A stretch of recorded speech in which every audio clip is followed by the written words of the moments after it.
G'day fellas, how you going? So today we're here at Toocon in Toowoomba. Lovely day, lots of sunshine around, lots of people. And today here I did a talk about why we cosplay and how to explain cosplay to your parents. It's not a bad panel, probably the first one I did, and it's the first one I recorded, so hopefully you guys can enjoy this one and take something from it. Okay, thanks very much. Okay, first of all, who here is a parent? Okay, I got the wrong nice to meet you, we can go now. Who here is actually a cosplayer and has trouble trying to talk to their parents about why you actually do costumes? Hopefully that's most of us. If not, then you guys have got some lovely parents. Mine won't like that. Okay, so that's basically what we're going to be talking about today. Who it's aimed at, people who brought their parents along today. If there's none, that's fine, but if you're trying to talk to your parents a little bit more, or even understand why do I actually do this hobby in the first place, we'll see if we can help you answer that question to yourself. So, where should we start? So if you don't know who I am, as I explained before, my name's Jeremy. I do come from Brisbane, and I've been cosplaying since 2007. So I am a little bit older than I look, but I'm still just as cool, so that's fine. So what we will be going through today in understanding why you actually cosplay is it will be broken down into 3 different things. Believe it or not, there's only 3 reasons why you cosplay. Does anyone have any idea what one of those 3 reasons could be? Attention. It's not wrong. It's not wrong. Any others? Competition. Competition. Let's ask one another. Any others? Love of character. Love the character. Well Do done. I get a stop stuff? Yeah, so you got it. So there's 3 things. 1 is fun, so fun that you do it. 2, you actually learn something from cosplay, believe it or not. Even if you don't think so, I don't learn anything. You do. And the 3rd one is because you're genuinely passionate about it, and that will come under a different category together. Now, for myself, I am obviously of Asian descent, and I have very traditional parents, and you probably have heard them say a lot of things like, why are you spending so much money on this? Why are you spending so much time on this? Is this the last one? Is this the last one? What do your friends think about it? Do you have a girlfriend? Are you gay? Oh yeah, girl. Yeah. You got a girlfriend? Yeah, I got and just like, it's so weird. What am I going to tell my friends? What are you going to tell your friends? And to yourself, you're probably thinking, does any of this matter? But at the same time, you probably can't really give them an answer which they will understand, probably for whatever they were raised on, or they just don't like whatever you do. It's weird, it's odd, it's not normal, you should be married with kids by now, whatever it might be, and you're still making costumes. Yes, Mum, I'm still making costumes. So, the first reason that you might be able to discover for yourself is it's fun. Now, there's 3 more reasons of why things can be fun. Number 1 is, like Natalie mentioned before, is you love the character. Now, who can tell me why you fall in love with a fictional character? Because you they resemble. They what? They resemble you. That's true. That's one reason. hate yourself. You hate yourself. And then you look at a character and you're like, oh my god, I wish that was me.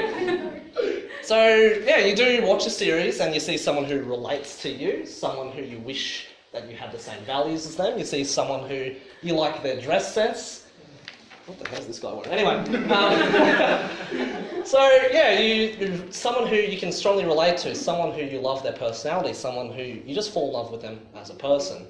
Yes, it can happen. Have you heard of waifus? I have several waifus and I love them. So you like them just because of it's either someone you want to be, or someone you admire, or someone who you relate to. Maybe they're going through some traumatic experience in their childhood, which saying, oh my god, that's me. You watch them overcome it.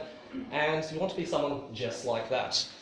And at the same time, you'll also, might not be a particular character you fall in love with but you fall in love with the series itself, what it represents. So, it might be a series in which, you probably all know, it's made you laugh, it's made you cry, it's made you think about your life choices, and wonder if what they're doing is something that you could be doing for yourself as well. And we all want to show exactly how we love this. Some people like wearing a t-shirt, some people like buying half-naked figurines. Sorry, Mum. And some of us, all of us, like to dress up in a costume because that's the way of us personifying exactly why we like what we like. So, believe it or not, that's just one reason of fun.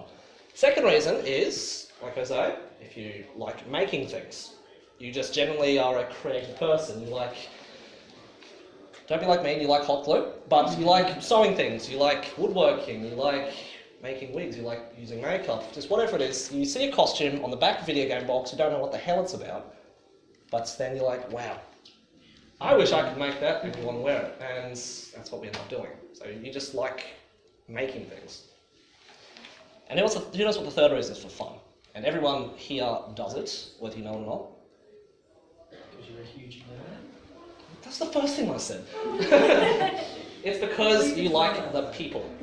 It's all about the community in cosplay. Now, you've probably known yourself just from coming to events like this that everybody is pretty cool. Everyone's pretty fun.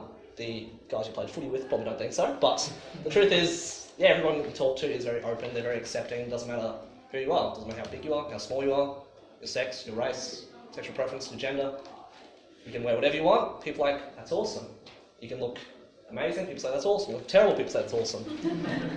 And that's another thing that keeps us coming back. You make friends, you do lots of things together, and I don't think parents really understand that. That's something that they're like, oh, you just like dressing up, spending money, parading around, like what do you get out of it? Well, I think that's one of the biggest things you do get, is the social connection. And that really ties into the second thing about why we cosplay, which is we learn things. So you might think, yes, we learn a lot of things about how to make things, how to do makeup, how to sew, how to woodwork, how to be an effective DIY handyman around your house, so you'll never have to hire a plumber again. You'll have to hire a plumber, but you'll get to the point where your dad's asking you for help about power tools, my sister starts asking me about makeup. Just duct tape that shit. Just duct tape that shit, that's what I tell you. Just duct tape your face, right? Or my mum actually starts saying, can you sew this for me because you're better than me now? And it's, I can't say no because she's my mum, she started showing me how to sew, but you get to a point in which you feel quite competent in just doing things yourself. I mean, once upon a time, you're like, oh, I can't cook, I need to microwave this frozen meal. You still do it, but you can still cook someone. You might think, oh, I need to repair this bench and get someone else to do it. You can do it yourself. So that's one thing, is just the physical traits of it. But what you will learn more is more about your own social skills. Now, I don't know if you guys are anything like me, but when I was in high school, I wasn't the most socially savvy person. Try to talk to some footy guys about footy, I would not last a minute. Try to talk to someone in the convention about the Pokemon costume they're wearing, we could have a great conversation for hours. And it's, you know, everyone, I won't say everyone, but it's the general, the average, let's say the general average is people aren't really outgoing when they come to conventions. That's the general standard of people. Because we're all typically someone who liked books, someone who typically liked comics, someone who typically liked playing video games, someone who wished that I could have adventures, meets the handsome guy or the beautiful girl on my adventure, and everything will be wonderful. But there we are, sitting in the library, studying about economics, and wishing that we could be somewhere else, having this wonderful social life. So having that drive, or a safe place, I guess, at a convention in which we could, even if we didn't do it, we have the opportunity to meet with like-minded people. And I guess it really helped, well, for me it helped quite a bit, but I'm assuming everyone's met a friend at least who's like, oh yeah, I met this person through cosplay. And someone's like, I feel like I can talk a little bit better to people, a bit more about myself rather than trying to be someone who I don't really feel comfortable being. So that's another reason, I guess, that we learn something. And then again, there's also number 3. What's the third thing that we can learn from doing cosplay? Not bad. Tidying the room is one thing, but you will learn a lot about yourself more than anything else. So you learn a lot about what you're capable of, what your habits are, things that you like and hate, what it's like to stay up to 4 o'clock in the morning crying. Preach. Yes! You're not crying over any one in particular, you're just crying. You also learn, you know, you might have an affinity for doing makeup, you might have an affinity for doing woodwork, you might find that you just generally like going out half naked to conventions. Hey, I'm not here to judge, but that's just what people like to do. It's something you find out about yourself. You find out that there's people that you can get along well with, people you can trust, people who you don't trust, people who you find will become great friends, and you'll find what a great friend is actually like, just through going through these emotional roller coasters, going up and down about everything that's cosplay. So, you'll have a lot of fun, you'll learn a lot of things, and you know what the third thing was? Attention? Oh no! Does do with the attention, but it's something that we've become passionate about. Oh, yeah. That's right. So it is something that you can unknowingly become quite passionate about. Now, can anyone tell me why is being passionate about something so very important? Not just about cosplay, but in life as general. Why is it so important to have something that you genuinely, truly wake up thinking, I really want to do this. I really want to get to the end of the costume. I really want to enter that competition. I really want to get up on stage. I really want to make this look the best I can possibly make it. Well, if you don't have a passion, you'd be boring. You'd be really, really boring. So who can tell me what people who don't have a hobby or don't have a passion do? Watch TV. Watch TV. They have a full night's sleep. That's not a bad thing. They have money in their accounts. They have money in their accounts. Troll Facebook. Ah, that's right. They scroll Facebook. Social skills. They might some social skills, yeah. But have you ever walked up to somebody, you have a conversation with them, and you say, what do you do in your spare time? And a common answer might be Netflix and chill. I like to sleep in my spare time. I like to... They don't even read a book. They say, oh, I'm on Facebook, I'm on the internet a lot, but being passionate about something really gives you basically a purpose. It gives you something that you can always look forward to, something that actually helps you feel alive. And unbeknowingly to 40, 50, 60-year-old parents, most of them will have lost that. A lot of them will not have that drive to do anything. Maybe when they were younger, in their teens, in their 20s. And then they had kids. And then they had kids! Got lost. You sucked it all out of them. Yeah, it does. It really does. When you reach a point in your life in which you're 13, 14, 20, 21, early 30s maybe, you've got ambition, you've got drive to become something, to do something. And then when they reach 40 or 50, say a good majority say, nah, I'm okay with where I am. I'm okay with just doing nothing. But it's because of that they don't understand where your passion comes from, where your drive comes from. That you want to do something purely because you want to do it. You know, they might say, where's the monetary benefit in it? How much are you spending? How much time are you spending on it? Why are you wasting all this time on it? To a lot of people who don't have that drive, that passion, it's a waste. It's a waste of energy, waste of money. They'd rather pay off bills, they'd rather pay off the mortgage, they'd rather buy a really expensive steak from the steakhouse, wondering why I'm just going to settle for 2-minute noodles tonight. But it's that drive and that passion is something that you probably can say that you feel for the first time when you start cosplaying. Now, honestly, really good on you if you have anything else, but who here's actually got a passion that's not cosplay? Yeah? What's some of your passions? Oh, yeah, the leader fashion. Lolita fashion, it's awesome. Himself. Trading card games. Trading card games, is that? Mine was Lolita. Lolita fashion as well.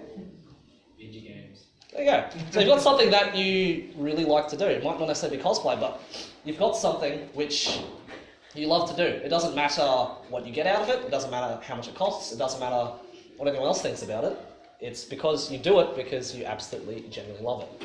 I think for a lot of people, especially in cosplay, that's the very first thing that they find that they're passionate about.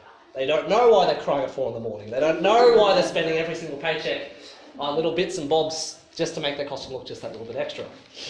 But you never know. Now you know. It's something that you become passionate about. And even if it's not cosplay, I hope that passion is something that you yourself will keep as a driver well into your 30s, well into your 40s, in which you'll continue to stay alive. Continue to, even if you're paying off your mortgage, whatever it is, raising your kids, you'll still have something that you want to look forward to that helps keep you, that life doesn't suck life out of you. For me, myself, cosplay was something I discovered when I was 16 or 17. I did ask my mother, can you help me with this? She did. Then I felt really bad about her making the second one, so I did it myself. Failed miserably for the next 10 years. Still continue to do so, but it's something that I still continue to do day in, day out. And for me, I said at one stage, I should probably stop. I still love it.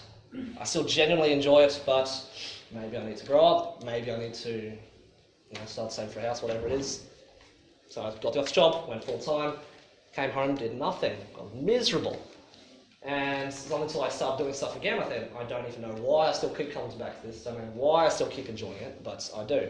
It's only until a little bit later I figured out once I did quit that office job, it's something that you love. And it doesn't have to be cosplay that you tell your parents that you love. They don't have to understand it. It could be leader fashion, it could be trading card games.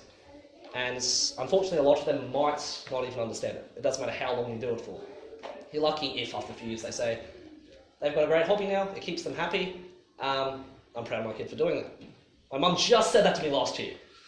Just said that to me last year, so I'm very thankful for that. Just said that to me last year. Was that after the rice cooker? After the rice cooker, she was saying, what are you getting out of that? What are you getting out of that? But no, I had some changes in my life, which, it's something that I kept on doing, doesn't matter what was happening. And yeah, I had a conversation I had with a friend, like, yeah, he makes costumes, he loves it, he's happy, he looks good, I don't care. So that was something for me. Unfortunately, it might not be that way for everyone's parents, but if it comes to the actual crux of the point of this talk, how to approach your parents about it, it really will be just, if I was to give any shred of advice, is you might even have to sit down and talk with them. They might just ask one day, why do you do it? Why do you keep doing it? You could possibly say it's something I find fun, something that I see my friends with, something I make friends with, something I learn from. Or just the very basis is it's something I love. It's something I'm really passionate about, and it's really up to you. You might do cosplay, you might do whatever you're passionate about for your own reasons, but I'm sure you'll find your own way to communicate that to them. And at the very least, they'll understand, look, there's something that he likes, or that she likes, they're passionate about, and I think it would be pretty stupid of me to stop him from doing something like that, even if it's a waste of money, even if I'm still paying rent for the next 25 years. I'm going to be marvellously happy just doing something like that. But yeah, it's hopefully something you guys can communicate to anyone who doesn't understand, and hopefully they'll be talking to their relatives, talking to friends down the road, saying, I've got a friend I've got a son, I've got a daughter who does costumes and they love it. So, who here has even trouble communicating to friends who don't cosplay or don't understand what it is? Maybe workmates, maybe cousins, someone like that. What do you tell them? Say, oh, are you still doing those dress-ups? Are you still wearing makeup, whatever it is? What do you guys tell them? I'm a huge nerd. I'm a and what are they like? Nerd! They give up on me, it's fine. Anyone else? What are your coping mechanisms? I just assert my dominance. It's like, listen here. You're like, bitch, listen here. How dare you come into my stream now? And yeah, what do you tell them? I've recently picked up the unicorn phrase. Well, I'm more magnificent than you. Well done. That works. Anyone else got any? Show pictures of hot cosplay girls. This is the last girl I dated. That usually works, but for me it was something I said I didn't really figure out what to actually say. Like my parents were one thing, talking to someone I work with, completely different. Especially when I do find my Instagram, like, what the hell is this? But it's quite as simple as, I was obviously very nervous about the stuff, something like, something I do in my spare time, don't really want to talk about it, but now it's something like, yeah, I cosplay, I can do makeup better than you. I use woodwork, I can do thermoplastics, I get to travel a lot, I get to meet heaps of people, it's a great hobby, I love it. And they're like, oh, sounds better than Netflix, I guess, so it's not too bad. But yeah, hopefully you guys can obviously just communicate that to whoever you're wanting to communicate that to. Just don't be afraid to just be you, because in the end that's what you want to be. So hopefully, yeah, give it your best shot. Look, lovely meeting you guys. If I haven't met you before, but lovely for you guys to all sit down and listen to me garble for 20 minutes. But thank you very much for coming, and let's see what else we can do in Toowoomba. Thanks guys, appreciate it.